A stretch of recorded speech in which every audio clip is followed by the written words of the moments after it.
दोस्तों, चीन इस वक्त एक इंटरेस्टिंग सिचुएशन से गुजर रहा है। एक तरफ तो शी जिनपिंग ने तीसरी बार सत्ता को अपने कब्जे में कर लिया है, वहीं दूसरी ओर इस वक्त चीन में जीरो कोविड पॉलिसी का विरोध चल रहा है और लोग आजादी के लिए नारे भी लगा रहे हैं। इसके ऊपर से चीन के मिलिट्री इंटरेस्ट और बढ़ती हुई पावर्स भी हैं।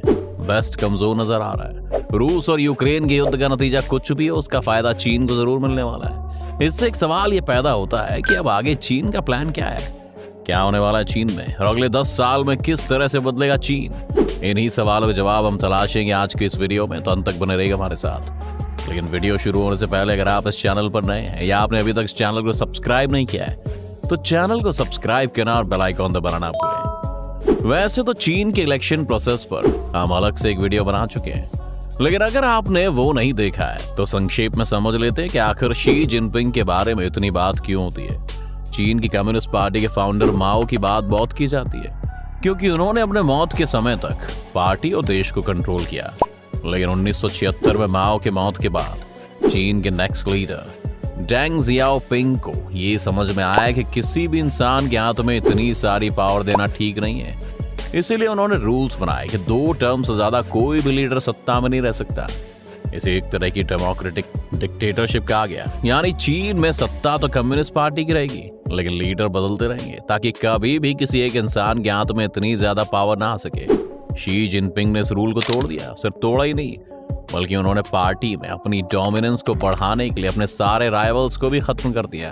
अभी तक चीन की कम्युनिस्ट पार्टी में 3 ग्रुप्स माने जाते थे, जिसमें से ज़ीजियांग आर्मी नाम के ग्रुप के लीडर्स शी को सपोर्ट करते थे। शांघाई गैंग कहे जाने वाले उनके पूर्व राष्ट्रपति जियांग जेमिन के गुट में थे, और तुआन पाई फैक्शन के लोग जी से पहले के राष्ट्रपति हु जिनताओ के गुट के माने जाते थे। हु जिनताओ के ग्रुप के ली केकियांग को चीन का प्राइम मिनिस्टर भी बनाया गया था, ताकि शी जिनपिंग की पावर्स भी कंट्रोल में ना रह सके। ली केकियांग को करप्शन के चार्जेस के चलते हटा दिया गया। हु जिनताओ का हाल तो आपने न्यूज में देखा ही होगा कि किस तरह भरी सभा में उन्हें शी ने बाहर निकलवा दिया था, और इसी तरह से ये बैलेंस अब एक तरफ झुक चुका है। अब पूरी पार्टी अब शी के इशारों पर चलती है, और चीन में पार्टी ही देश है। शी का पार्टी पर कंट्रोल करना पहला बड़ा गोल था, जो उन्होंने अचीव कर लिया, यानी कि अब वो हर तरह के फैसले लेने के लिए पूरी तरह से इंडिपेंडेंट है। शी ने अपने इलेक्शन के दौरान एक स्पीच दी थी, जिसमें उन्होंने कई सारी जरूरी बातें बताई। शी ने कहा कि 2027 तक, यानी कि उनके तीसरे टर्म के खत्म होने तक, उनका गोल ये है कि वो चीन की आर्मी को इतना सक्षम कर देंगे कि वो किसी भी वर्ल्ड पावर से लोहा लेने के लिए तैयार हो सके। इससे होगा ये कि वो अपने लोकल इश्यूज को सॉल्व करने में और ज्यादा सक्षम हो जाएंगे। यहाँ पर ध्यान देने वाली बात यह है कि वो किन लोकल इश्यूज की बात कर रहे हैं। शी के लिए लोकल इश्यूज का मतलब है शिनजियांग में उइगर मुसलमानों को खत्म करना, तिब्बत में अपना कंट्रोल बढ़ाना, हांगकांग को पूरी तरह से अपने कब्जे में लेना, और ताइवान को दोबारा मेनलैंड चाइना का हिस्सा बनना। चीन अपने इस गोल में सक्षम होता नजर भी आता है। इस वक्त चीन के पास दुनिया की सबसे बड़ी नेवी मौजूद है। जी हाँ, उनके पास अमेरिका से भी बड़ा नेवल फ्लीट है। सिर्फ इतना ही नहीं, वो शिप्स बनाने के मामले में अमेरिका के मुकाबले 3 गुना ज्यादा कैपेबल हैं। और जहां पिछले कुछ सालों में अपना फोकस अमेरिका ने युद्ध की जगह मिलिट्री रिसर्च पर डाइवर्ट कर दिया है, वहीं चीन लगातार अपनी आर्मी को स्ट्रॉन्ग करने में लगा हुआ है। शी ने अपने इस भाषण में 1953 की कोरियन वॉर का भी जिक्र किया। शी का कहना है कि उस टाइम जब अमेरिकन फोर्सेस और पीपल्स लिबरेशन आर्मी आमने सामने थी, तब भी उनकी आर्मी ने काफी बहादुरी से उन्हें रजिस्ट किया था।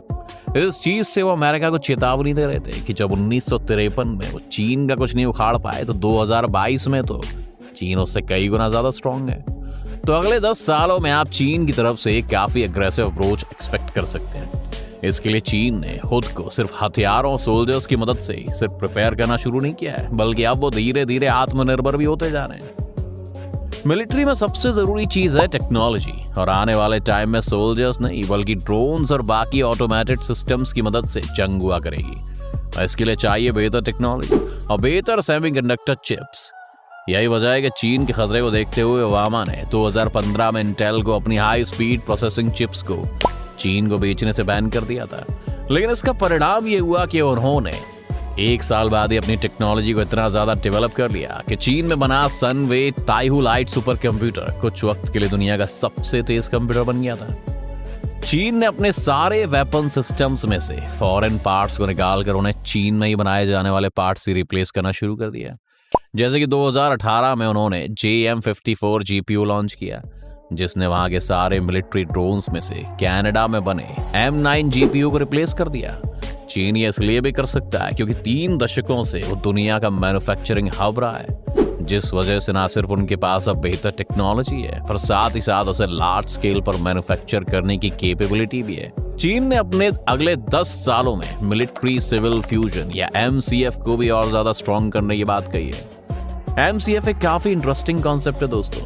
अगर हम अमेरिका का एग्जाम्पल लें तो वहां पर प्राइवेट कंपनी ज्यादातर हथियार और टेक्नोलॉजीज डेवलप करती है और फिर वो उन्हें मिलिट्री को बेचती हैं, लेकिन मिलिट्री और प्राइवेट कंपनीज जनरली अपनी टेक्नोलॉजीज को आपस में शेयर नहीं करती। इस टाइम चीन सिर्फ अपनी प्राइवेट कंपनीज को फंड ही नहीं कर रहा है, बल्कि उनके साथ एक्टिवली अपनी मिलिट्री टेक्नोलॉजीज भी शेयर कर रहा है। इस तरह से इन कंपनीज को भी काफी बेनिफिट होता है, क्योंकि मिलिट्री टेक्नोलॉजी हमेशा ही 10 से 20 साल ज्यादा एडवांस होती है और इस एडवांस टेक्नोलॉजी के हाथ लगने से वो मार्केट में अपने बाकी कंपैटिटर से कई गुना ज्यादा आगे निकल जाते हैं। वहीं चीन को इससे इकोनॉमिक बेनिफिट भी है और साथ ही वो अपने यहाँ की कंपनीज को उनके फुल पोटेंशियल पर इस्तेमाल भी कर पाते हैं और इसी को वो MCF कहते हैं। एक तरह से देखा जाए तो चीन अब एक स्ट्रॉन्ग लीडर है और एक स्ट्रॉन्ग लीडर और एक एडवांस्ड मिलिट्री है।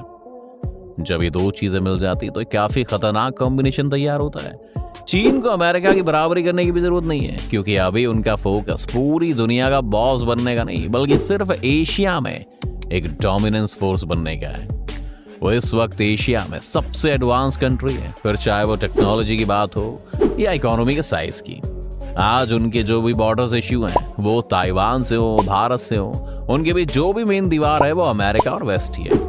अगर शी जिनपिंग अपनी फोर्स को इसी तरह से लगातार स्ट्रॉन्ग करते रहेंगे तो जिस तरह अमेरिका यूक्रेन को बचाने के लिए नहीं गया, उसी तरह वो ताइवान को भी बचाने के लिए नहीं आएगा।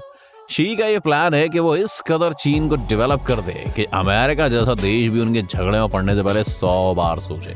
अगर आप इस बार के प्रोटेस्ट को भी देखें तो कई लोग ये मानते हैं कि इन प्रोटेस्ट के कारण शायद शी जिनपिंग की पावर कम हो जाए, लेकिन ठीक उसका उल्टा वहां पे हो रहा है।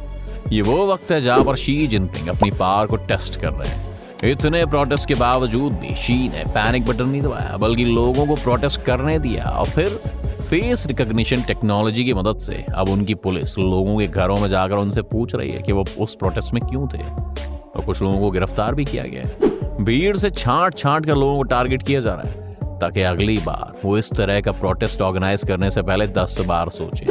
शी जिनपिंग के लिए प्रोटेस्ट इसलिए भी अच्छा है क्योंकि इससे वो अपने सिस्टम की खामियों को भी देख रहे हैं और पता लगा रहे हैं कि कहां सेनेटरशिप में कमी रह गई और क्यों वो इंफॉर्मेशन को सही से दबा ना पाए, ताकि आने वाले क्राइसिस में वो इससे ज्यादा प्रिपेयर्ड हो। यही है शी का अगले 10 साल का मास्टर प्लान। अभी काम करेगा या नहीं, इस पर आप क्या सोचते हैं हमें कमेंट में लिख कर जरूर बताइएगा। उम्मीद है आपको आज की इस वीडियो से काफी कुछ नया सीखने को मिला होगा। अगर आपको ये वीडियो पसंद आया तो वीडियो को लाइक करें और अगर आप इस चैनल पर नए हैं तो जाने से पहले चैनल को सब्सक्राइब करना भी ना भूलें।